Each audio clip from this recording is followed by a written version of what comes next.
My name is Crystal O'Loughlin, and I am founder and CEO of Angel Aid Cares. And I am just so honored and excited to have the opportunity to have this live discussion with Natalie Ledesma. I have a personal relationship with Natalie and a professional relationship.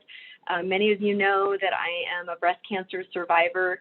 If you don't know that, the good news is I'm 4 years cancer-free, but I have worked with Natalie very deeply and intimately on my own health and wellness, as well as nutritional plans. So I know that she comes from a really informed and effective place. From a professional standpoint, Natalie is so well respected in her field. She works with UCSF. She works with various different cancer centers. I'm going to ask her to supplement her introduction and talk a bit about her background and how she's coming to this moment today. But what we're here to talk about is gastrointestinal health, so gut health. And Natalie was gracious enough to gift us her 1 hour overview, her 1 hour webinar that she has actually paying clients attending, and in service to our Rare Mother community, allowed us the rights to publish that out. We actually broke it up into 3 different segments so that it would be a little bit more consumable, because there's so much rich information in there. So I encourage you to visit our YouTube page, Angel Aid Cares, and you can watch each of those 3 segments if you haven't already. And then in the meantime, we're just going to jump in. So Natalie, thank you so much. Thank you for joining us today. You're very welcome. Honored to be here. Absolutely. So give us a sense of your background. Like, how did you get into gut health, if we want to just sort of sum it up? So, gut health is just such a foundation for overall health in every aspect, whatever, condition, health-related component that we're considering. Been working with oncology for 22 years, and naturally within oncology, we run into various gastrointestinal related challenges. And beyond that, of course, we know so much now that the microbiome is just, flourishing in terms of how everything we can do to diversify and improve the health of our microbiome, how that directly relates to improving our own health overall. So okay, I have to stop you right. I have to stop you right there, because I know the first thing that moms are going to ask is, what the heck is a microbiome? Right? So can you just go into that for a moment before you go on, so we're all on the same page?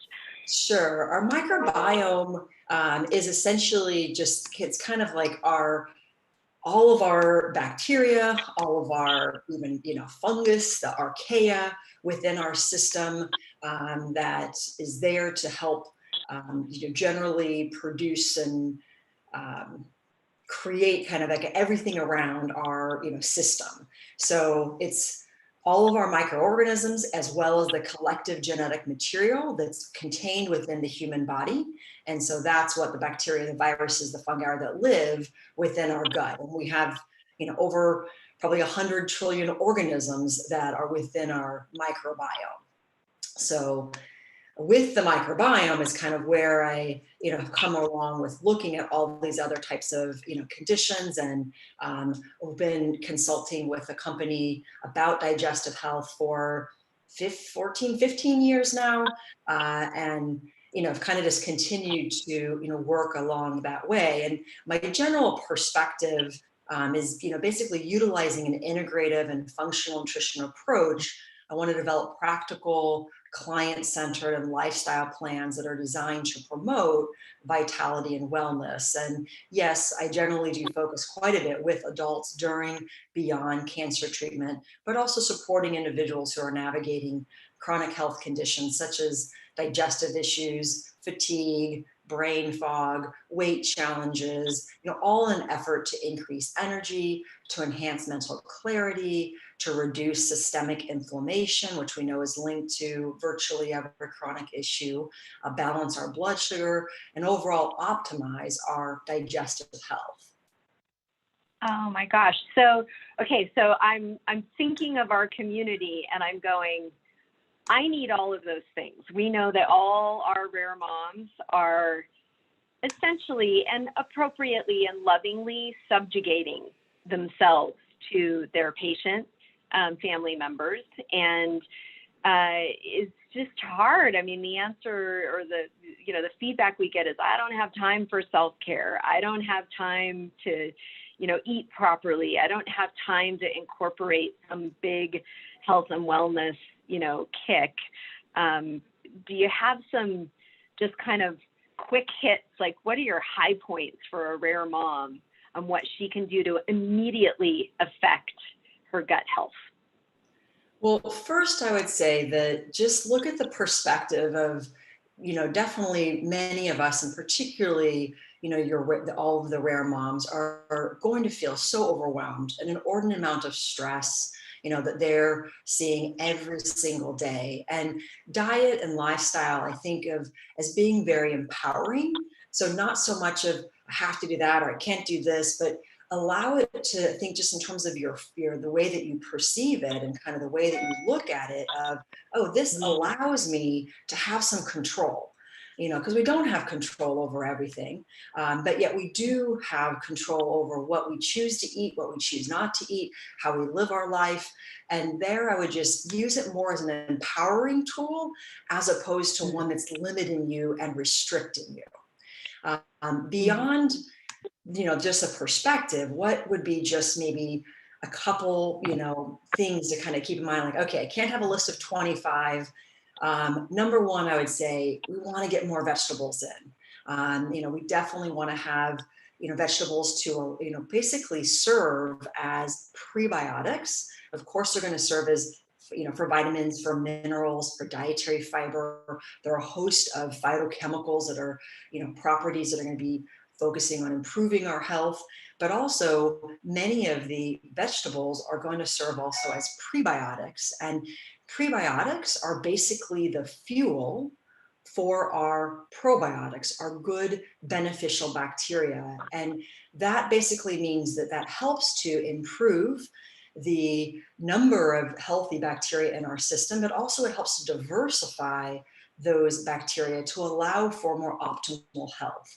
So I generally would say just make sure you're getting in vegetables with at least two, if not every meal that you eat, and not the one slice of tomato on the big burger, but instead I would love to see half of your plate filled with non-starchy vegetables, whatever ones you enjoy. If that's, dark leafy greens, which would definitely have special bonuses, different types of cruciferous vegetables, the broccoli, cabbage, cauliflower, bok choy, kale, family, if they're carrots, if it's beets, if there are some possibly different mushrooms, if it's jicama, leeks, whatever works. And ideally, of course, we love variety, but it's not that you have to eat a particular vegetable. It's really, we want you to eat lots of them and hopefully have a variety of different types of vegetables there. That would be the number one thing that I'd say.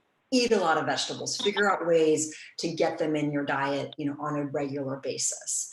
And then also just to make sure you're nourished, I'll just give you two. Do make sure you have protein with all of your meals, because otherwise we may find, I was speaking with a patient yesterday, really experiencing significant fatigue and weakness and not feeling very well with nausea and diarrhea. And listening to what she was eating and completely justifiable with the symptoms, I realized there was zero protein consumed. Of course, a little bit of protein in some of the, oatmeal, a little bit there, but in general, nothing that was really rich in dietary protein. And that's going to be crucial to really allowing the energy, to repairing muscle tissue damage, to helping to improve kind of overall system. So I think that's a key piece to make sure we incorporate as well. Those are great. Those are great tips. And I love the visualization of when you sit down to eat, take inventory of your plate.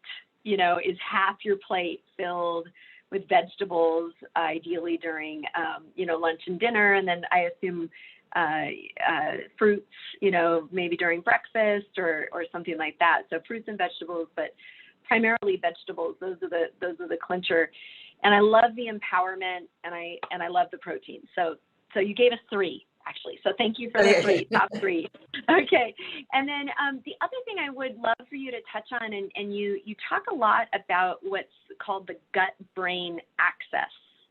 And it's so interesting, right? Because I think naturally we don't think about how our gut affects our brain. I think of, like, when I start watching the videos, I'm like, oh, we're going to talk about right here, but you're talking about the microbiome, the whole connected experience of our body in relation to nutrition, and also about the relationship, this access between your gut and your brain. So can you talk about that? Because I found it fascinating. We could talk all day about it, but give us like 5 minutes. Yeah, just a little snippet of that. Basically, what's I think really interesting with the gut, I mean, one of the components that's so interesting with the gut is essentially it acts as our second brain. And the gut is unique in the sense that it's the only other organ that really kind of has that kind of function. But the second brain it's basically our enteric nervous system that influences our stress response, anxiety, depressive-like behaviors. It also plays a critical role in the development of diseases and disorders of our enteric and also our central nervous system. And it's this communication that is known as the gut-brain axis. So the gut is basically the only other organ that has its own nervous system. The brain, central nervous system, gut, the enteric nervous system. And this communication is the core, what we consider the gut-brain axis. And essentially it's our first step of that is to nourish the microbiome with real food. And that's how we're able to hopefully help improve and that communication between the gut and the brain. And of course, these are going to influence beyond the stress and the anxiety and the neurotransmitters, our mood, our behavior. It also will influence more physical related components like our weight, our bowel movements, how well nutrients are delivered or are not, our microbial balance. So we kind of have, different levels, and they're all going to be circulating throughout in terms of this communication. Mm-hmm. So that makes so much sense. And if I was thinking through what you just said, when a mom or myself or anyone gets that kind of brain fog, that kind of mommy brain where they're not thinking clearly or they're very, very stressed, what I'm hearing you say is that there could be kind of this underlying tendency or habit or practice of not necessarily attending to our gut health. Is that safe to say that there's a relationship? It definitely could be. A healthy gut allows for those lines of communication between your gut and your brain to function properly. So if we don't have a healthy gut, that communication may not occur, or it may occur, but at more of a diminished pace or not as efficiently. And then that may end up, resulting in anxiety, depression, stress, constipated, diarrhea, poor, dysbiosis, weight gain, weight loss, these different factors. So it really is definitely kind of, if we have a healthy gut, and that's one of the reasons why we want to promote what we can do to have a healthy gut, is it will allow those lines of communication to function more properly to then have, that more optimal health. Mm-hmm. Okay, and so you rattled off a slew of symptoms, and we've been talking about the mother's point of view, which really is our community. That's our mission, is to provide health and wellness for mothers of children with rare disease. Here's what we also know. We also know that because moms are dealing with symptom management for their children, that we're witnessing moms finding all sorts of holistic practices for managing symptoms in their children, whether it be congestion, in their chest or nasal passageways, hyper activity, acting out. We often see seizures. We often see like some really intense symptoms as well. And we get these moms just like swearing by, I've cut sugar out completely. I've, cut out milk and lactose. I've introduced some of these other recommendations. And so could you just talk about kind of what a mom can do to help calm things down in her family using this approach? Really there are so many possible options. And it really would depend on what the particular, symptom was that was the number one priority. Even if somebody has 20, where do you start? Because you can't start, particularly with a child, at 20 different things. But even as an adult, like, it's just going to simply be too overwhelming, and you're not going to be able to discern, was A beneficial, or was it B, or was it C, or was it D? So, possibly figuring out what is the number one challenge, that if this was improved, would that help to have me feel that much better? Would that help me to feel better about my child? And there, so many different areas, but I would say that, it is true, I think, definitely in terms of dairy, for example. One of the challenges that we find with dairy is that when we have digestive disruption, so whether that's an antibiotic, whether that's another kind of medication, if it's chemotherapy, if it's an immense amount of stress, if it's food poisoning, if it was just a poor diet leading up to it, combination of different factors. But if there is digestive distress in any way, generally what will happen is that within our intestinal tract, we have finger-like projections that are called intestinal villi. So for lack of, for our purposes, we're going to use my fingers here for a moment. And basically, these are individual villi. We are, our GI tract is covered with villi. And the purpose of those villi is to provide more surface area.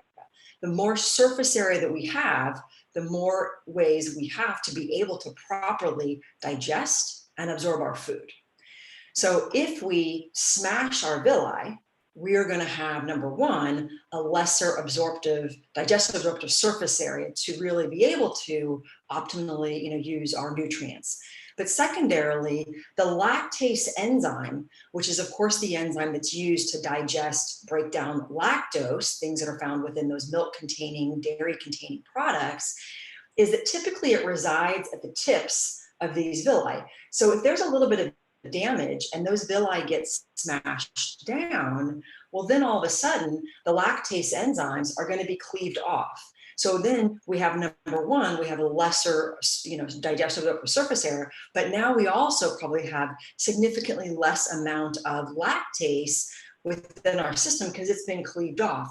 So the ability to tolerate lactose and tolerate dairy-containing products could be all of a sudden more difficult. Even if it was like, well, they tolerated it 2 years ago or last year or even 2 weeks ago, but now they don't seem to be tolerating it, or you're unsure, it could be related to that digestive component. Additionally, we do know that casein, which is the protein found in milk and just general dairy products, a little less so in goat and sheep, but more so in cow products, that protein, casein, is definitely known to be more pro-inflammatory. So it's also possible that it could act in a more of an inflammatory role, and that could create and lead to a cascade of inflammatory challenges that could be, disrupting the case. So dairy is one that I would say is a red flag of, is it causing an issue? Is it not? I think it's one to potentially consider. And without taking everything out of the diet, because it definitely can be very overwhelming, I would say that's one consideration.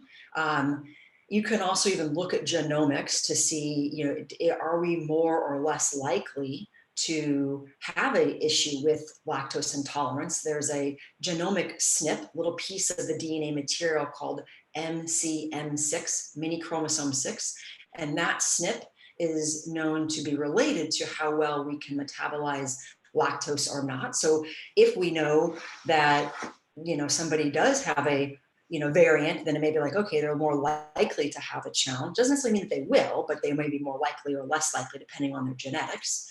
And then there are, of course, other testing ways we could look at that. The two other areas that I would say, I would wonder, again, this could be though, so many different food sensitivities that could be out there. It could even be a blueberry, or sodium nitrate or caffeine or something. But the three probably that I would think of particularly would be, in addition to dairy, be gluten and sugar.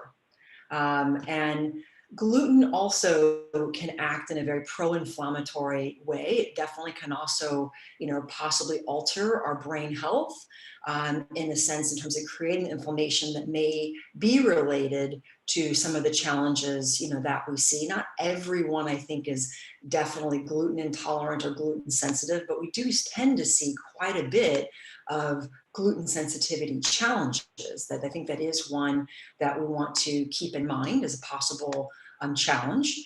And then definitely sugar, we know also is one that can be quite problematic, also having a pro-inflammatory, role. And then really just that it's devoid of other nutrient values. You don't typically, add Skittles or Snickers bars or things to the diet because you're trying to be healthy or trying to add nutrients. Instead, we're doing it probably for comfort food, energy, because it's available, other kinds of scenarios. But sugar, dairy, and gluten are ones that I would kind of put a red flag. Not necessarily that you have to remove all of those. Of course, if you did, fantastic, but that may send your stress even further through the roof. So let's be reasonable in terms of what would make the most sense moving forward, and then go about it hopefully in a more practical way. That makes sense. That makes sense. So, okay, so let me recap. So we've talked about the things that you can add into your life as a rare mom. So the perspective that working with diet and nutrition can be an empowerment agent. So we want our moms to feel empowered. So fantastic. Half their plate. We want our moms to have half their plate with vegetables. So be thinking about that, ladies. We want half your plate filled with vegetables. And then we talked about protein and the importance of protein. So we have that sustainable energy, especially since we're spending so much time in the doctor's office and in the hospital under high stress and situations. It's so easy when you're in that cafeteria or just walk in the hall at the vending machine to be choosing not healthy snacks and not healthy food, but just try to grab the almonds out of the vending machine and try to, grab the fruits and the vegetables and the live foods when you're in the cafeteria.